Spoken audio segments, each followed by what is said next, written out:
My vision for this program is very simple. Okay, we are going to build the premier football program in the country. Okay, we are not going to talk about it anymore. We are going to be about it.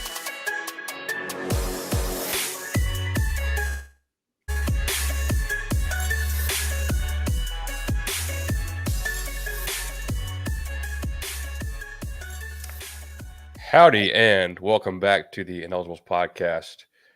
We are introducing the Moffitt Method with our good friend Carter Karels over at GigEm247. Carter, thanks for coming on. Thank you, Will. Thanks for having me, man.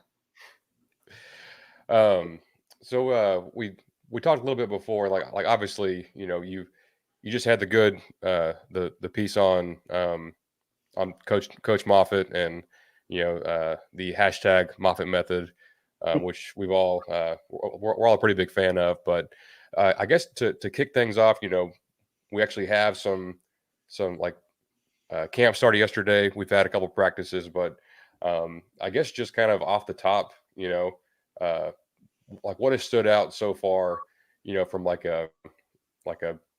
drills or players or just health or any of that position groups, I guess just kind of your highlights so far.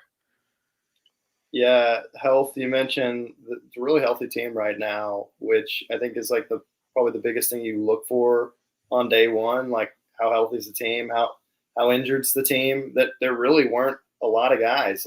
Elko mentioned Eli White as someone who had the knee surgery and looks like he's on track to play game one. And then Jabre Barber obviously had the foot surgery this offseason.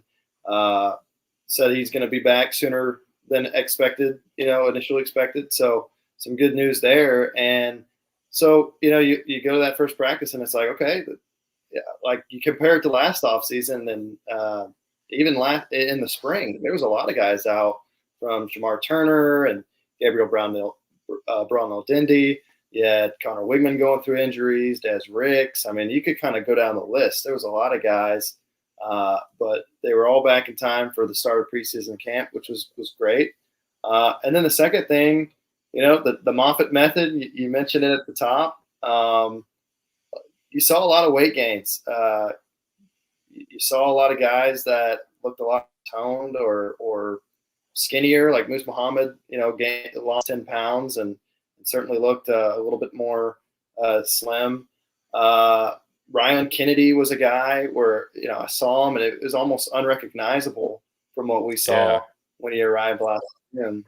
Donovan Green was somebody, I mean, my goodness. Looked like a totally different person when I saw him. The offensive line, too. I mean, Demetrius Crownover gained quite a bit of weight. It's going to be interesting how that plays out because I think it's a good thing, right? You want to make gains in the weight room. But you don't want to lose your speed. You don't want to lose your quickness. And I would say that last year, one of the big concerns maybe with the team was that they lacked kind of that top end speed, up and down the roster. And so it will be interesting to see, like, hey, the tight ends, they're all above 250, 260 pounds, I believe. Right. Is that a good thing? I mean, I think what they want to do is they want to have multiple tight ends that they can use and really rely on them in the run game and 12 personnel, 13 personnel. But hey, like Donovan Green, what's he known for? He's a receiving tight end. So can he still, do what he did 2 years ago? Will be the question. So long answer, long-winded way to answer your question. But yeah, the health and the strength and conditioning were definitely the two things that stood out. Yeah, and I feel like maybe this was just the last couple of years under Jimbo, but at the start of spring or at the start of fall camp, you would have guys in yellow jerseys are just not practicing that you wouldn't even know of or think that would be the case, and it would just be a surprise. And they don't practice for 2 weeks, 3 weeks, and you're like, well, we think this guy's going to start for us, but he hasn't practiced all fall, and we're kind of counting on him. We hope he comes back 100%, and it's just a 180 from like this year versus the past couple, and maybe that it's probably luck, a little bit better strength and conditioning with the new coach. So, but yeah, I think like I think A&M will typically always have a pretty like physically a very physical looking roster, like, big linemen, uh, just a different type of athlete than you'll see at a lot of other places. But this group's pretty impressive. You have Shamar Stewart. He's 6'6" and 285 and just absolutely chiseled. Talked about Riley Kennedy. I thought Noah Thomas made a noticeable gain in his just mass and in musculature. Has been like a tall, skinny guy, and played well, but was a little more injury prone. He's got a little more armor on him. That may help him out for the whole season. Yeah. Yeah, for sure. He's kind of the guy I'm looking at of, okay, I think we were all robbed of witnessing a incredible breakout season from Noah Thomas, because I mean, this time last year, everyone you talk to would say, hey, this has been one of the best players on the team. He may as well be the best receiver. I mean, people were saying this guy might be better than Nia Smith, might be better than Evan Stewart. And, when we watched him in practice, he definitely looked the part, but then he breaks his pinky toe in preseason camp. He has a sports hernia. He had the concussion, I think, in the spring game last year. It's just so many injuries. He had injuries his freshman year. So that's the big thing with him is it's like this guy can stay healthy. We know what he can do. This guy can be an elite receiver, 6'6". It can come down with any jump ball. Just an elite playmaker to have on the outside, but can't stay healthy. That's obviously the thing. So, yeah, we talked to Elko. He talked about the strength gains and how that was the biggest thing for him was just gaining strength, and seemed like he did that this offseason for sure. Yeah, and we talk about him. You called out Moose Muhammad, actually like trimming down a little bit, looking a little more fit and in shape. Thought he looked a little bit quicker, in some of the more recent videos, but that's certainly a position where we have guys. We have guys we know that are good football players, but we don't know if they can all put it together all at the same time. And we've seen Moose do some crazy things. We've seen Noah, had all the hype last year, looked incredible against New Mexico, and then he wasn't 100% really at any point after that. And I think you get those two guys, you get Ja'Day Walker, Cyrus Allen. I think could be a big hit, but it's what we need for sure. But from a position standpoint, I'm interested in your thoughts on the offensive line. I know. I think you and I are as you have termed it, Zune Island. I was right there. I was right there with you. I thought, I was kind of shocked because he looked really good in his first spring game, and then had a pretty lackluster first year as a starter. And I'm like, what happened? This is not the same guy. And comes out about all the injuries. He's back at full strength. Has a full off season under his belt now. He's locked into left tackle. But I think both the guards are I think we're looking pretty strong there as well. And then they come out on Tuesday and say, hey, we have Cam Dewberry competing at center now. So I guess what's your take on all that right there? Yeah, well, first off, I just don't think you can get much worse than what this group was the last couple of years. So they have to take a step up, right? I mean, it can't get much. You would think. And I do think that they have more experience than they've had. They have more depth than they've had. And I think it makes sense, when they were going into last season saying, hey, Chase Basantis is our starting right tackle, I immediately was like, that's not going to end well. I mean, you're putting a true freshman there. I saw him in the spring. I was like, the second I saw him, I'm like, that's a guard. And I'm not an offensive line coach. So, there was a lot of hype around him, and justifiably so. I think that he'll have a great career. But at right tackle, that's not the position that he should be playing. So I think naturally the group should improve because they've got a better O-line coach. No secret there. Better health, better depth. But then really the biggest things are right tackle should be a major improvement. You have Ruben Fothery. If it's Demetrius Crownover, certainly, he's been around long enough now. You feel better about that position group. I think Fothery has shown it the last, his first 2 years of his career. Was obviously hurt last year, so didn't play. But now that he's healthy, it also enables you to slide Basanis to left guard is kind of the position that I've been projecting him at. And hey, that fixes 2 problems, right? Because if you can have Reed Adams as your right guard, you lost Sladen Robinson, and now, hey, you filled those 2 holes. And then center, I think that position can only go up. Bryce Foster did not have a great last couple of years. Wasn't really committed to football, wasn't always available. And, you have some experience there now. Mark Naboo, wasn't amazing last year, but got some good experience and was a young player that, showed some flashes that I think, hey, if he's your starter, like, okay, I think he can be better than what Foster was. Coley Feu from Utah was a starter there.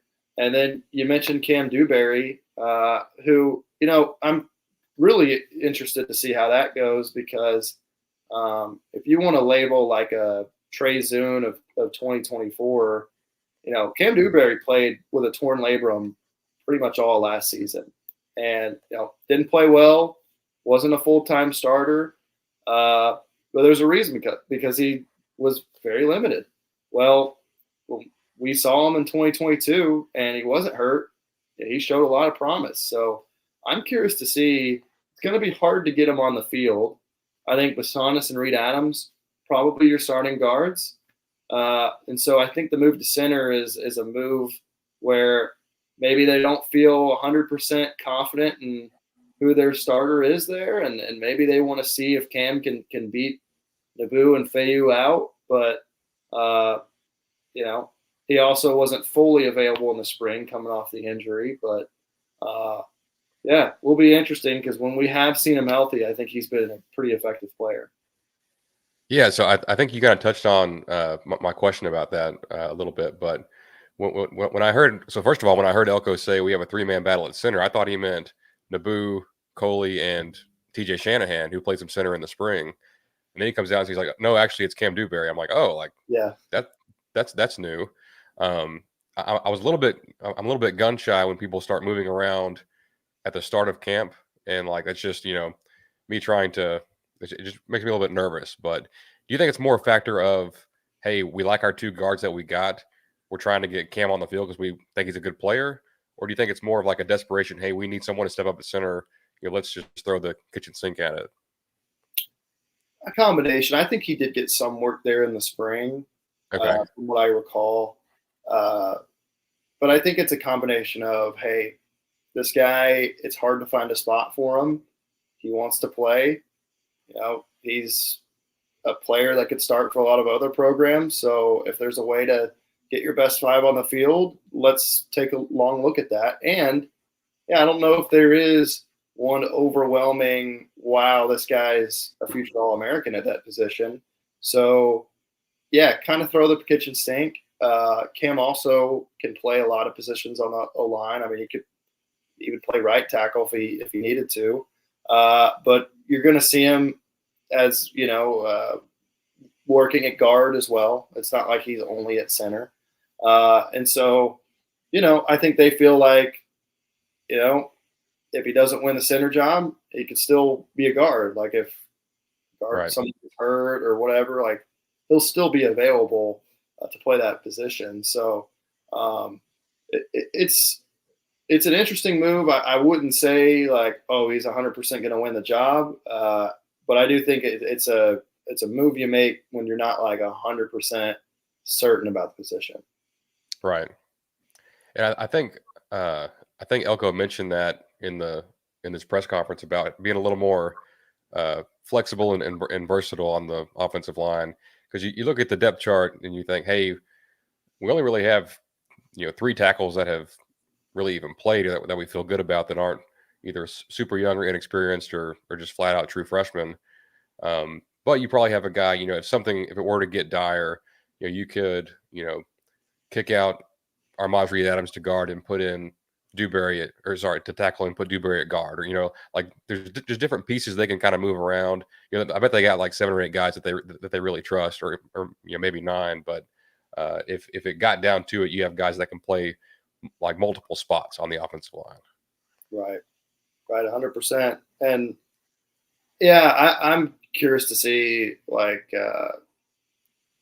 crown over to somebody that, hey, you can play right or left. Fathery, Yeah. you can play right or left. Like, you've got some real depth there where one guy goes down. I mean, that was the thing 2 years ago. You lose Bryce Foster, your backup's Matthew Wyckoff. Yeah. You lose Trey Zune, and your backup is Aki. Yeah. He played there against Bama. It was Bama. It was tough. And I don't think they're now. Of course, if Zune goes down, you're in trouble still. Yeah. But not nearly as much. And honestly, I say trouble. If you could flip Father there and maybe crown out, you could make it work. Right. So that's the biggest thing, and that was my biggest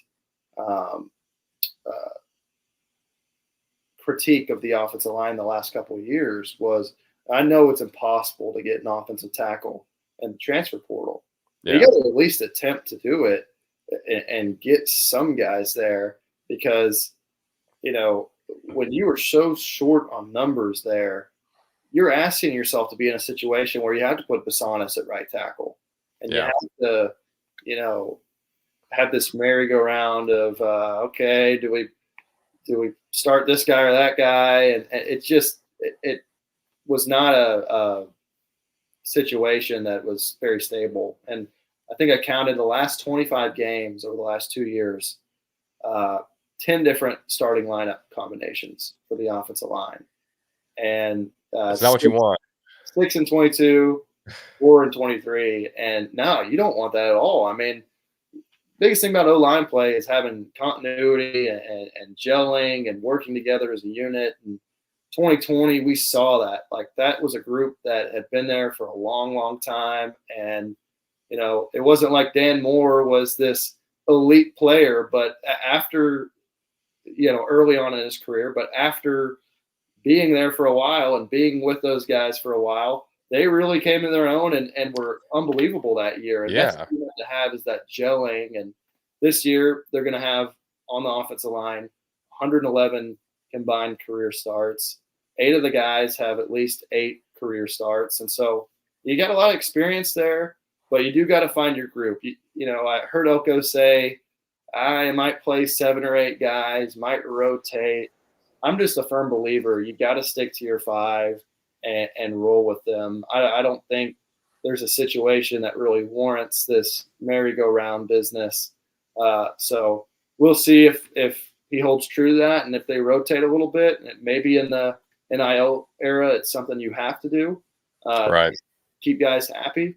But you'd love to see them just stick with 5 guys and ride them out the whole season. Yeah, absolutely. I mean, because that's how 2020 was. Like, there wasn't, like, it was very fortunate they all stayed healthy, but those guys had played a ton of football. Like, it was 4 seniors and an All-American and Kenyon Green, and they all played together the whole year, and they at one point had only given up 1 sack, like 6 or 7 games in. So was a Joe Moore Award finalist. So if we're not even asking for that, like, we're asking for just a above average O-line, or a good a good O-line would do wonders for this football team. But I do want to plug. I wrote an article earlier today. I think it's going to go out tomorrow about A&M and Notre Dame matchup. But when I had Ryan Roberts on last week breaking down Notre Dame, and I thought they had only lost the 2 tackles, but when you add up their starts on the offensive line, it's like 20, and like that's worrisome if you're a Notre Dame fan. But like you said, like, obviously we're not going to start all 8 offensive linemen or whatever, but I bet you have like over 80, career starts between whoever ends up starting on this O line. So it's certainly a good position to be in. Yeah. Yeah. Sorry, go ahead. No, you continue. You continue. No, I was about to go to something else. So Yeah, no. I was just gonna follow up with what you were saying, but no, you got it, man. no, I think I want to spend most of this time kind of with some big picture stuff with like Elko and you've seen Elko for a little bit now. You've seen uh, we're here for Jimbo, but you've been at other places in Florida State and Notre Dame, and getting able to see how other places operate, because I think I think that's valuable experience and providing some good insight there. But um, I guess and not to bring up the past with Jimbo, but when you first got here after being at some other places, and I'm guessing you were there for Brian Kelly, Notre Dame, and then Norvell at Florida State, but two pretty good football coaches and have had success there and other places. But um, I guess like how did you feel when you got here, and then like all these changes that we talk about, is are things really more disciplined and accountable under Elko? Because I feel like Aggie fans really kind of cling to that, and we hope that it's true, and I think it for the most part is, but we just really don't know if we're not kind of in the weeds a little bit. Yeah, I think thing with when I compare Jimbo and Elko, the analogy is perfect of when you end a relationship with your girlfriend and the next girl you have is the exact opposite.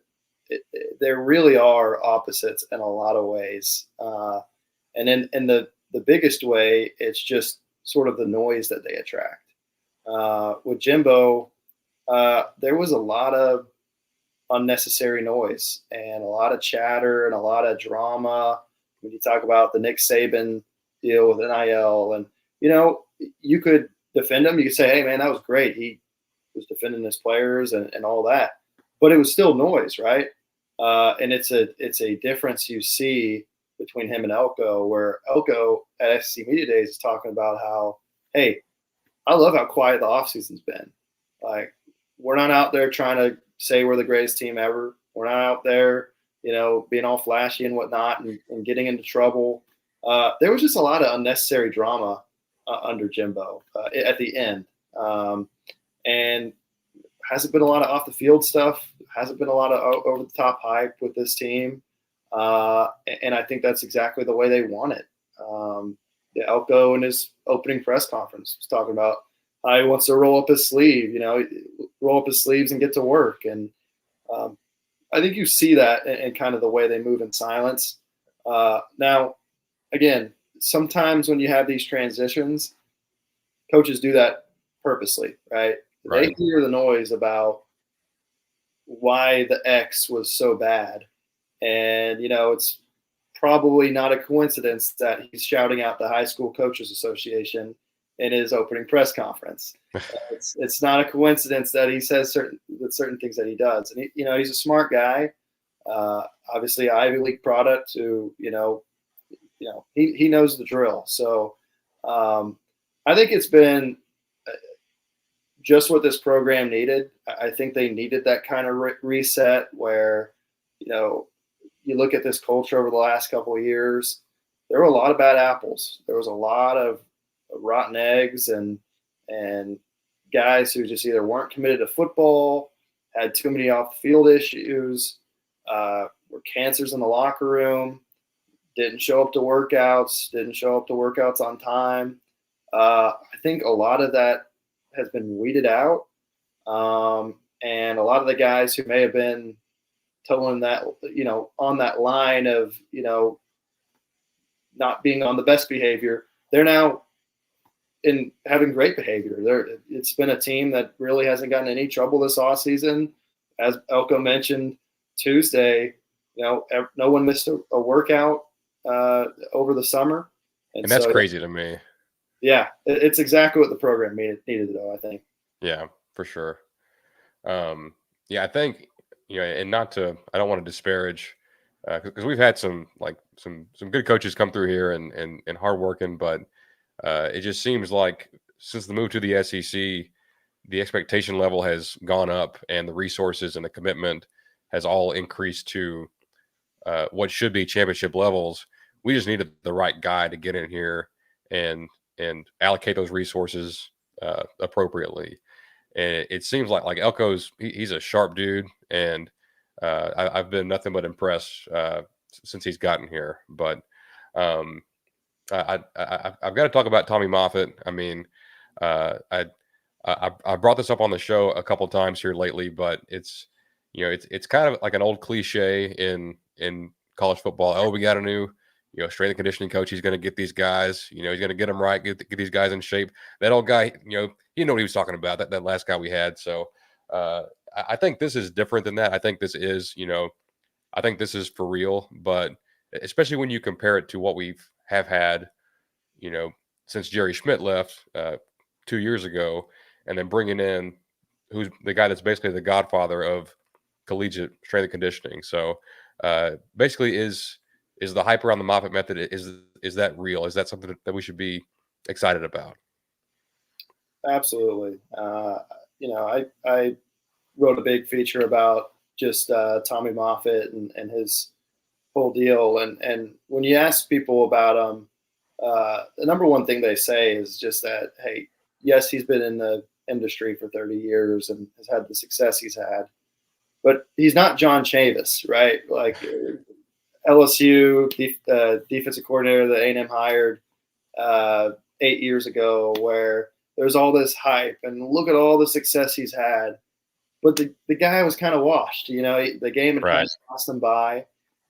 That's not the case with Tommy. He's a guy that's always adapting, always learning, very curious guy. When I sat down and interviewed with him, I'd ask him a question sometimes, and he had this whiteboard behind him, and he's writing down all these things, looking down all these equations and stuff. I'm like, man, am I in calculus class? What is going on here? But no, it was really cool to kind of see him at work there, and obviously all the LSU players that talked about him at SC Media Days raved about him, and I think as far as the difference was made in the weight room this offseason, they're noticeable. We saw it all that first preseason camp, kind of the difference with some guys. I think, the question is just how much of an impact can you make in one off season? Are guys who were average players all of a sudden going to be really good? Are guys who are really good all of a sudden going to be elite because of this? I think maybe the biggest change may not even have to do with the weight room and the added strength. It might just be a cultural change because, again, with him, the biggest thing that he's instilled in this program is accountability and, not only holding guys accountable, but empowering them to hold each other accountable through punishments and rewards and accountability groups. And so I think that what he's done from, I talked about the no off the field issues and no major, problems off the field. A lot of that's because of Tommy Moffitt and just what he's done turning around this culture. Right. And they say like you'll spend more time with a strength coach than you will with any other coach when you're on campus. So that's so important to have a guy like him to kind of set that standard and be like, hey, this is how we do it here. And, if you don't, we got some other guys that will do it, and they're going to pass you up. And it's been a pretty remarkable change. I mean, for a team of 105 guys, for no one to miss a workout in a summer, like that's unheard of, like things happen and you miss stuff, or you oversleep or whatever. But that's a remarkable change. I think you asked this question back in the spring, but and we heard it again on the clips yesterday. But the effort, things. I think Elko said something about like they know everyone's like max speed or heart rate or something, and if they hit a certain percentage, and they get called out, like, oh, like Shamar Stewart effort, Des Rick's effort. Like, is that kind of how that works? Yeah, they have like a computer it's a GPS tracker. Tommy told me that it is powered by the same radio frequencies. I'm probably butchering what he said, but it relies on the same radio airwaves as like a cruise ship and like airplane and other stuff to give you like real time like GPS numbers that on this computer that they kind of monitor during practice. I think that's how he described it. It's right. kind of fuzzy, but what they do is they've got a guy with a megaphone, and you hear it all throughout practice, and a lot of it is, you'll see Connor Wigman throw a slant to Moose Muhammad, and Moose, if he runs in a dead sprint, after catching that ball, he might get a, Moose Muhammad effort, and right. you'll just hear it one after another. Nick Scorton effort, Shamar Stewart effort, like on and on. And it's kind of this funny bit that they, have got going on, but it's incentivized guys to kind of take every drill seriously because you just hear it throughout practice. And there was one time where the quarterbacks are throwing against air yesterday, and they got to flip sides of the field. They're throwing, right to left, and now they got to throw left to right. And so they're going from like, the 20-yard line to the 45-yard line. And that 25 yards, they basically do a race. Like they just sprint as fast as they can. Jalen Henderson won the one that I saw. So fastest quarterback, I don't know. Right. You heard it here first, but all those things are kind of incentives to keep the players engaged and really have them take practice seriously, but also, getting more conditioning out of them, keeping them in better shape. They've broken it all down to a science of, hey, we're tracking 90% of your effort, and we want you to have that this often during practice. And we want, it's down to a science. The way Tommy explained it, my dumb brain couldn't fully comprehend it all, but it definitely is an analytics driven approach that they've got to it. Yeah, no, that's super interesting. And I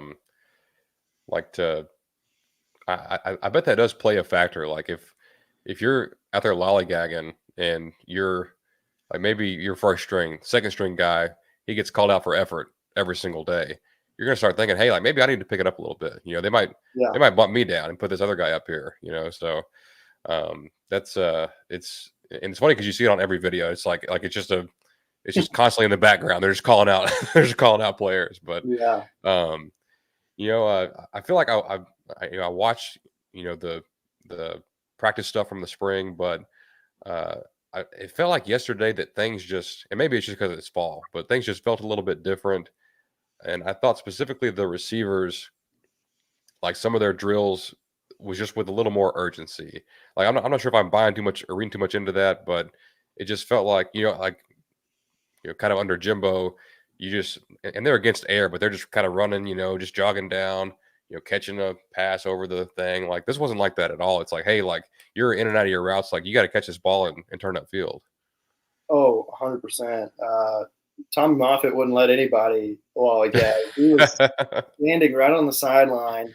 Every single guy, literally every single time a guy caught a pass against air, he would yell, full speed, full speed, full speed. And it was every time. And then they're practicing ball security. High and tight, high and tight, high and tight. I remember Jacob Bostic was like, it was almost like, I don't know if he was doing it sarcastically, but he held it so high and tight that it was like hilarious. And Tommy gave him a shout out. But that's the deal is these guys are going 100% through all these drills. And for sure, last year, there'd be a lot of dead time during practice last year. There'd be a lot of time where, guys are standing around and not doing a whole bunch. So it's definitely a good change for this program. But, I try not to go too crazy with oh man, this is amazing. Cause a lot of programs emphasize these things. Everyone wants effort. It's just the difference between now and last year is something that's been the most notable thing we've seen. Well, and you hear it in every person in the media that covers this sport. They'll say, well, A&M has all these resources and all this talent, and why can nobody win there? Like, what's wrong with that place? Is it institutional? Is it cultural? Is it bad luck? Like, what is it? And you know, I think we all thought that Jimbo would bring that, and maybe at the beginning he did, and maybe it was, it ain't going to be like it used to be, was the famous phrase from his first year. Um, but at some point along the way, it fell off, and amongst the offense, some misses in recruiting, and it all just kind of broke down. But I think that's what we've been missing is like maybe every other team or most other teams are already putting in this kind of effort and that sort of thing. And we have a bunch of good players, but we're not even doing the bare minimum that some other teams are. And not to get ahead of myself, but I think just getting this type of roster to that type of buy-in and, intensity and effort and practice and all that kind of stuff, it makes me excited about not just this year, but obviously the future of A&M football. But I think I think it was last year, around this time of year we start seeing videos come out. I'm pretty sure you had some buddies from your Florida State Notre Dame days that text you and you're like, hey, y'all have 10 defensive linemen that look like NFL guys, and we have like one and a half, and you guys have 10 of them. Now I know that we've had some guys leave, obviously brought some guys in. Was that something that stood out to you when you got here? Was like, oh, like I've seen some NFL players, but like this is some serious talent on the D line. Yeah, I mean, I remember seeing Shamar Stewart, Shamar Turner, Gabriel Brownlow-Dendy. Those are guys kind of right away that I'm like, they've got 3 of these guys, and then they got Malik Silla and an IY, and I mean, it was just like, what in the world, man? And yeah, definitely the strength of the team, and to add Nick Scorton to that group is just like really unfair. I'm like, wow, what a group that will be. But I love what they've done up front with, hey, putting your best 4 on the field. It took me a second to think Shamar Turner as a defensive tackle, like, is he big enough to play that? They don't have, that 325-pound nose guard that they can really have to plug up the middle. But I think putting your best 4 guys on the starting group is, I think that's going to be the right move for this team. Having Scorton and Stewart on the outside, and then Turner and Hicks on the inside, I think that'll be good for them. And the depth that they have, crazy. I mean, yeah, and I think, relating it to past experience, Notre Dame had an awesome defensive line when I covered them. Multiple draft picks. They did not look like this defensive line at all, from just like an eye test standpoint. Florida State, they had some pretty good guys. They got, Patrick Payton, obviously, big time player for them now. Jared Bruce was a first round pick to the Rams. I wasn't there when Braden Fisk was there, but Jared Verse, I remember he was somebody. First practice we watched of him, I was just immediately like, yeah, that guy's unbelievable. Like, he's going to be first team all ACC, all that. And that's the feeling I got immediately with Nick Scorton. Yeah.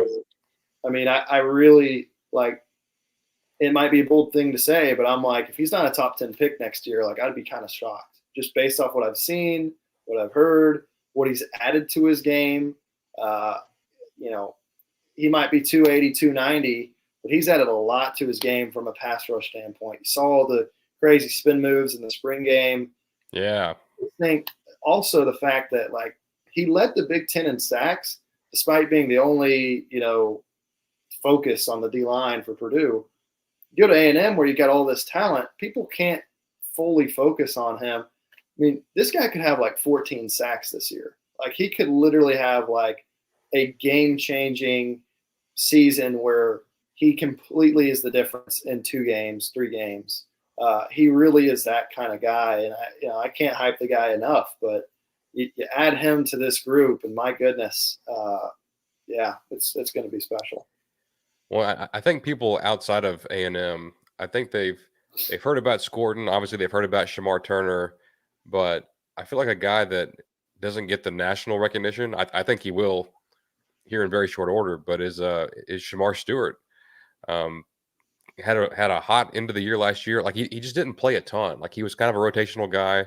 When he got in, he made things happen. But I guess what's your expectation out of him? Like you got Scorton on one side.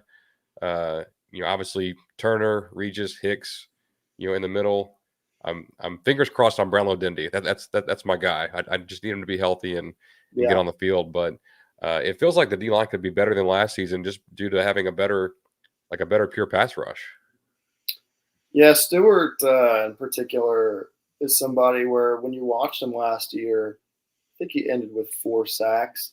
He could have had like 7 or 8 sacks. Like he had a few, just barely clipped the shoelace of the quarterback kind of plays where just a half of a millisecond faster and it's a sack, right? And I think maybe that's probably the biggest area of improvement for him. You saw it with Shamar Turner last year, where I think before last year, it's like, hey, does this team have any guys that could have 10 plus sacks or 8 plus sacks? Was kind of the big. It's like this D line is physically imposing. They're really big. They're really crazy, athletic. But do they have any 10 plus sack guys? And Turner, I don't think he got 10. I think he was 8 maybe. But he kind of submitted himself as that guy where, hey, he could be a disruptor as a pass rusher. And it was because he got just a little bit faster, a little bit quicker, and all of a sudden those almost sacks became sacks. And I think you could see that with Shamar Stewart this year. You mentioned it, obviously playing more, also having less of a focus when you've got Nick Scorton on the other end.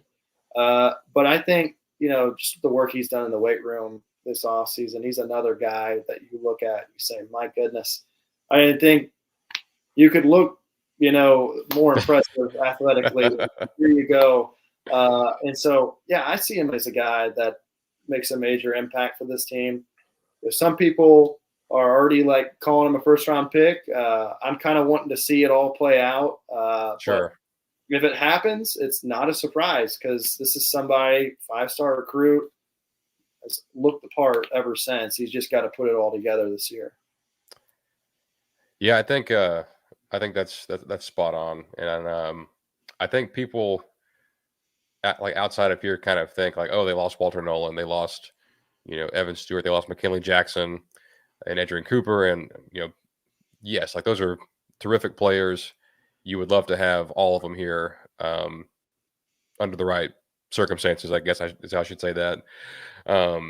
But there's something else that I hear from some people outside of A&M about like, hey, like Elko, like he's a good guy, he's a good coach. We think he can come in and have a good year there, and if they go 7-5, that's okay. And when I look at what we have and the coaching staff and the roster, I'm a big believer in Connor Wigman and what he can do when he's at full strength. 7-5 to me just isn't an acceptable outcome of this season, barring just a huge rash of injuries. But I guess like big picture with this team, with this schedule, like not an official prediction, but like what's your feel for this season? Yeah, I think the expectations need to be high because a couple things. One, if you fire Jimbo Fisher and give him the buyout you give him, you're on the clock immediately. Like you've got to, if you're making that move, the next option better be an improvement. You cannot continue to take a step back, or else maybe you have 2 buyouts in a few years. Yeah, that would not be good.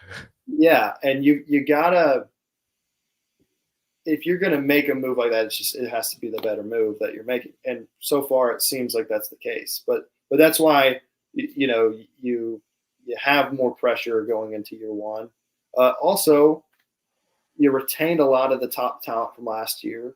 You bring in what you did in the transfer portal, and more importantly than anything, the schedule.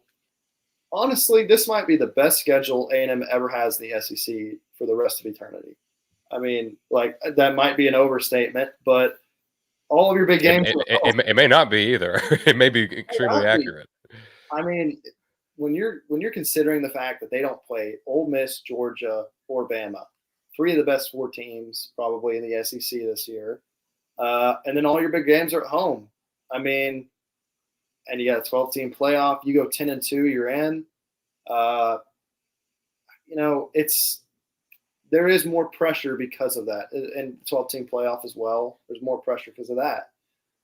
Now, I think the 8-4 has become unacceptable at A&M because not just the heightened expectations, but we saw what 8-4 did for Kevin Sumlin when he was at A&M. And so that's why I think, is it playoff or bust? I don't know. But if you go 9-3, you can at least say, like, hey, it's really building towards something. If you don't make the playoff, you go 9-3. It's really building towards something. You're kind of validating the move of firing Jimbo and hiring Elko. And, the work that he's done on the recruiting trail, he has really exceeded expectations, I would say. And I think would be building towards something that could be sustainable if they have a really nice first year. So, some A&M fans might say it's got to be playoff or bust, but even if you go 9-3, I think you could build towards something. Yeah, I think so too. And like, given the schedule, we've talked on here about the four big home games. I think, to me, like, you can't go 8-4 simply for that reason. Like, you can't lose to all four of the good teams that you play. Like, you've got to take one of those, or maybe things fall right and you take two of them but lose somewhere else. But I just don't see an 8-4 on here that makes me feel good about things. Like, it'd probably be, oh well, like first year, chalk it up to that. But it just feels like this should be, like, this team is capable of a lot more than that. And to me, and I'll ask this to you, but I think it's happened here so often. The excitement, the hype, I guess. I hate using that word, but it's fitting. And then to go at 8-4 or 7-6 or 5-7 even, and in our worst years. But I feel like a 9-3 year, even if it's not the best outcome, like, obviously we'd want to go, 12-0, 11-1. I think 10-2 would be tremendous. But I think even going 9-3 would just silence a lot of the doubt that's around A&M, just kind of nationally, Yeah, no doubt. You finish 9-3, you're probably top 15 in the country, top 20. Yeah. That's a solid year. You get 10 wins in the bowl game. Not a lot of 10-win seasons at A&M in a while. So, I mean, that's the thing is everyone always makes it playoff or bust these days. I don't like that because of just we got to, as college football fans and college football reporters, we got to stop making everything about, like, oh, you didn't win the championship, it's a failure. Oh, you didn't make the playoff, it's a failure. A lot of these things have nuance, right? And so you have to judge it on a scale and see how it goes. And this isn't going to be a team that's a finished product this year. They still got holes. I don't see this team winning the national championship. I'm sorry, guys, but they could, depending on if you have a nice year and you continue to kill it on the recruiting trail. The team has everything in place from a resource and facility standpoint. We've talked about it ad nauseum that, the right pieces are put together. This team can go the distance. So a big first year would go a long way to doing that. Yeah, I think that's 100% spot on. And you touched on the recruiting earlier that Elko's done. I think it really has been. It's been really impressive with the situation he inherited, and NIL and a surging Texas, and Oklahoma's coming to the SEC, and LSU and Bama are doing big things, and he's really, I think he's already exceeded expectations on that front, even though the hay's not all the way in the barn. But a big year on the field, I think you end up getting some guys that maybe leaning elsewhere, and go from a top 7 or 8 class to a top 4 or 5 class, and then that could really set things up, But Yep. as far as we're 4 weeks out from the season opener against Notre Dame. That's a good program. It's a good football team. I'm sure you've got some connections up there still, but I guess like what are your thoughts on that, on kind of that matchup?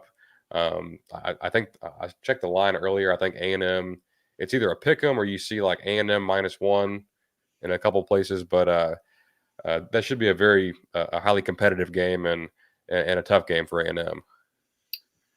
Yeah, I think it's having it about even is about right. They're two pretty evenly matched teams, pretty similar teams. When you think about their biggest strength is probably their D line, their defense, right? Overall, and they have a quarterback that's coming off a leg injury, and some questions up front and offensively, right? So I've always been joking that this game's going to be 9-6 because I just think both of these defenses should be pretty good, and the opposing offenses have kind of some questions, right? Like with A&M, my whole deal is, I am optimistic about the offensive line. I feel like they will improve a good bit this year, but they're not going to be elites. They're not going to be really, really good, I don't think. So, when you're going up against a really good defense, that could be an issue. I don't know if there are any superstar skill guys for A&M right now.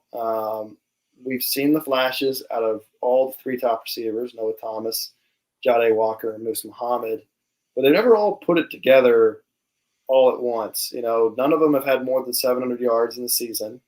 None of the running backs have had 600 plus yards in a season. None of the tight ends have had 350, 400 yards in a season. So there's not like that's a first team All SEC guy, or that guy's